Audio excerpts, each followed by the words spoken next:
and you have offended a Shaolin temple. You can't handle the truth. Surely you can't be serious. I am serious. And don't call me Shirley. Radical Rant. All right, folks, once again, I set my sights on Kevin Sabet and Project Sam because they're out there and I can't resist. I got this news piece from Hawaii247.com, and it's entitled, "As State, County Mull Marijuana Laws, Project Sam Seeks Smart Approaches." I love it. Thank you for using smart approaches. Every time Smart Approaches is near Project Sam, you give me another web hit. God, I love it. Oh, it's so beautiful. But anyway, Karen Stanton's writing this. She's an editor there at Hawaii 24/7, and she's pointing out the decrim bill got shot down in the state house. The state senate had previously passed it, and the county council for the Big Island was going to vote March 28th on a resolution in support of decrim, but the council member withdrew the resolution before the new council members could vote on it.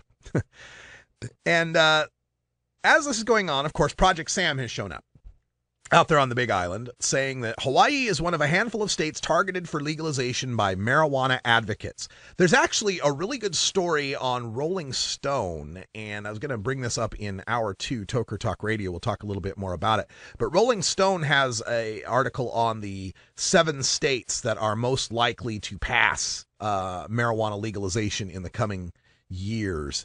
And I don't have that link really quick, but anyway, they point out that Hawaii is definitely one of them. Vermont, Maine, Rhode Island, Oregon, Nevada, California, and Hawaii were the 7 states that were pointed out. So they point out, Project Sam with Patrick Kennedy was there, the former representative who wrecked 2 cars twice in a 3-week span in 2006 while high and drunk and never saw the inside of a jail cell. Yeah, that's him. Patrick Kennedy and Kevin Sabet, who's the University of Florida's Drug Policy Institute director. And they said the group is forming a Hawaii chapter in an effort to provide fresh approaches to marijuana policies, ones that use science, public health, and public safety principles as a guide. Project Sam bills itself as, quote, "a group of experts and knowledgeable professionals advocating for a fresh approach that neither legalizes nor demonizes marijuana." And now we will go through the rest of the story where they demonize marijuana. Okay. A fresh approach that neither legalizes nor demonizes. Well, all right. So if there's nothing to demonize about marijuana, why must it remain illegal? That's always the sticking point for me, but we'll see if they can explain. In this piece, it's remarkable, and I've got to give Kevin Sabet and Patrick Kennedy kudos on this from a marketing perspective and from a public relations standpoint. These guys stick to their talking points. They really stick to their talking points. And if you've been a longtime fan of the show, you've heard me debunk these 1,000 times. Get ready for 1,001, because if they keep repeating them, I'll keep debunking them. They say, opium has medical value. It's called morphine, but we don't smoke opium to get morphine. So why smoke crude raw marijuana to get its medical value? Well, on the one hand, it's kind of nice they admit marijuana has medical value, isn't it? They just said, why smoke it to get its medical value? Oh, so it has medical value. So keeping raw crude marijuana on Schedule 1 and saying it has no medical value, you don't agree with that either, do you? You don't think it should be Schedule 1. You just said it has medical value. But regardless, I want to turn to Jillian Galloway, who's a commenter. I've found her on the internet a few times. I think she even is a fan of the show, although I can't confirm it. But we see each other in comment sections. And she's got the greatest answer. For the longest time, I've been giving the answer of, well, we don't chew willow bark to get the benefit from aspirin, but we don't throw anyone in prison for chewing willow bark, do we? Here's her line. I love this. Well, why eat oranges to get vitamin C? After all, aren't they also crude and raw? Yeah, there is a medical benefit from oranges. It's called vitamin C. But we still eat oranges, right? It's still okay to eat oranges. Even though you can get a gummy bear, they got gummy vitamins for vitamin C now. You can get a hard cap vitamin for vitamin C. You can get all sorts of drinks that are infused with vitamin C. There's all sorts of ways to get vitamin C, but no one stops you from eating a damn orange or throws you in prison for growing an orange tree. Now, of course, Kevin Sabet would say, yeah, but oranges don't get you high. Yeah, but we'll get to that in just a second. While a marijuana plant can contain 400 chemicals, he said, only 50 to 60 components help ailing people. Okay, this is the old marijuana contains 400 chemicals. You know what else contains 400 chemicals? Lots of things. Coca-Cola, Gatorade, Twinkies. There's lots of things that contain lots of chemicals. The number of chemicals something has is in no way indicative of what its harm may be. Doesn't matter. Arsenic does not have that many chemicals in it. It's got arsenic, but it will kill you. All right. This thing, the 50 or 60 components that help ailing people, those would be the cannabinoids, the flavonoids, the terpenes of the whole marijuana plant that work together synergistically. Trying to take them apart and make them separate pills, it might be beneficial for certain applications. But if the raw plant itself has such low side effects and low incidence of harm, why stop people from using that if they wish to? I'm sure aspirin is probably more effective than chewing willow bark. Probably, because you got a direct dose. You know how much you're getting. It's pure. Doesn't taste like bark. But, I mean, we're not stopping people from using willow bark if they choose. What is this about marijuana where it must be you must use the most effective medicine? You can't possibly use this natural one if it's not possibly as effective, which, by the way, it's much more effective. But even if it weren't, why would it be required that we have to use the most effective? It just makes my head hurt. In addition, he said there are at least 2 pills in a spray that contain the helpful ingredients but don't require smoking. Yeah, you know what else doesn't require smoking? Vaporizing doesn't require smoking. Neither do edibles. Neither do tinctures. It's always the smoking you come back to. That's what you got a problem with. We got a solution for it. It's a red herring at this point. Then Kennedy jumps in. Kennedy got to jump in with his sound bite, his big tobacco sound bites. Those are coming. But he says, for every dollar the government spends in from taxation of alcohol and tobacco, every dollar the government brings in from taxation of alcohol and tobacco, it spends 10 on social costs. Right. Alcohol and tobacco are, say it with me, kids, toxic and addictive. Of course they're going to cost a lot more. He points out, the costs we know we will see include more emergency room visits. Okay, well, who visits emergency rooms for pot?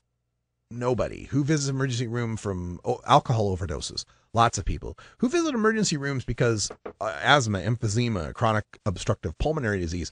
That'd be tobacco smokers, not pot smokers. Treatment admissions. No, the only way you're going to see more treatment admissions, Patrick, is if marijuana is illegal and merely having it is significant enough cause to put you in rehab. The stats I just went over prove that. If marijuana is legal, you lose 4 rehabbers for every 1 who sent themselves in. Nobody would like to see their business go down like that, would they? And car crashes? Really? Car crashes. You know the joke about stoners, right? Sitting at the stop sign waiting for it to turn green. The only thing that stoners are going to do driving is miss their exit. They are not a big harm on the roads. You know it. I know it. We all know it. All right. Bring some honesty into this. Is a person who smokes pot, just general person, not person with tolerance, not person with experience, average, normal human being, make them smoke pot, are they a better driver? No. But they're aware they're not a better driver. This is the difference between alcohol and marijuana that people won't fess up to. The problem with alcohol is not only does it impair your ability, it impairs your judgment. While you become a worse driver, you think you're a better driver. You take more chances. Marijuana is the opposite of that. People actually self-rate their ability to drive while they're under marijuana, the effect of marijuana, lower than their actual ability really is. That is to say, people who are stoned are better drivers than they think they are, and will actually not get behind the wheel when they really probably could. We're cautious that way. We're not afraid of the car crashes. Oh, he also we'll also see an increase in mental illness and learning problems. Mental illness and learning problems. Increased incidence because people will smoke pot and go crazy and not know how to learn. Nobody ever got through medical school or the bar exam that was a pot smoker. That never happened because it causes learning problems, right? And these costs will only increase as marijuana becomes more available. Becomes more available? More available. 91% of the high school drug dealers are dealing marijuana. 91%. 44% of the kids in school today know their high school drug dealer. And 91% of those high school drug dealers can get them marijuana. And these kids can say they can get it easily within a day. And you say it's going to be more available when they have to corrupt an adult to go to an adults-only store to get it. More available. All right.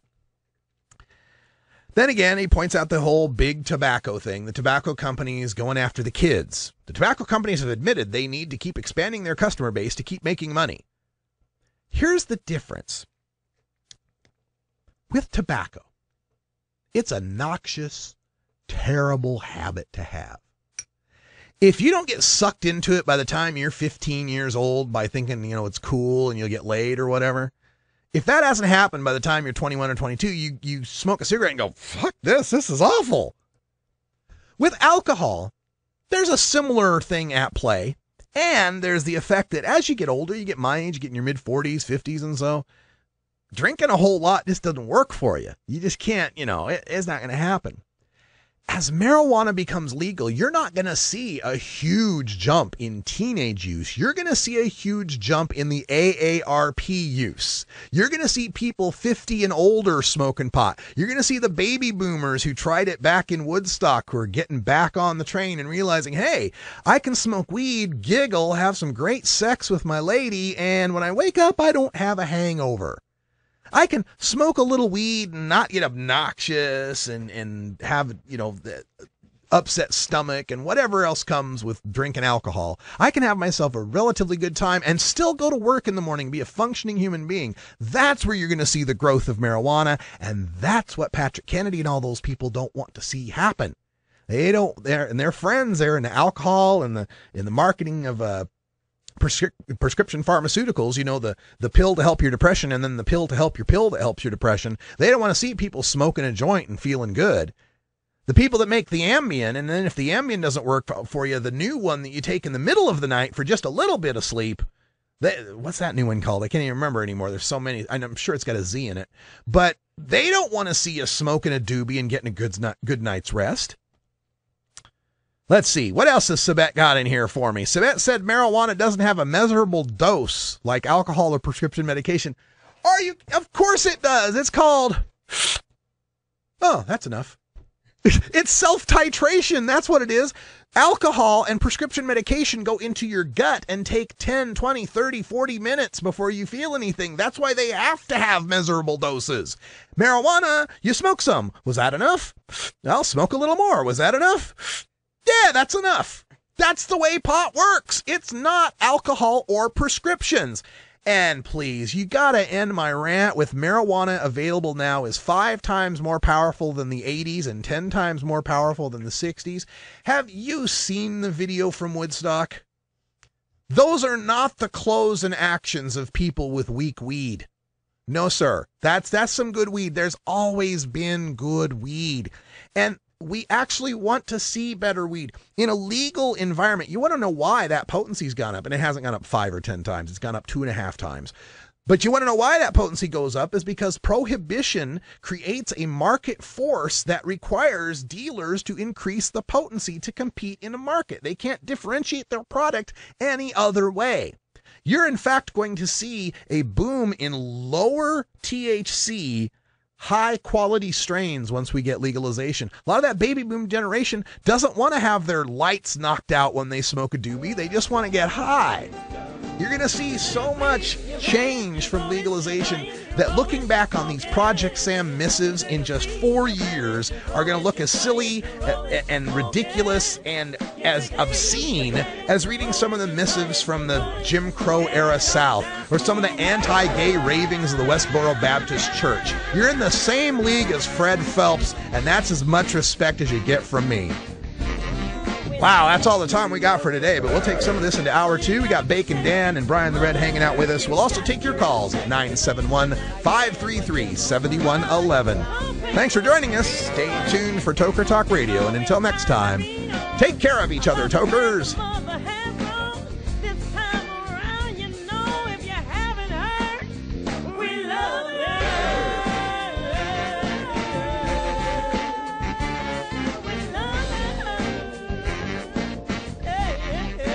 This is the Russ Belville Show. The Russ Belville Show is blogging and podcasting daily at radicalruss.com. You take a seed, you plant it, you grow it, you dry it, you roll it, you smoke it. You take a seed, you plant it, you grow it, you dry it, you roll it, you smoke it.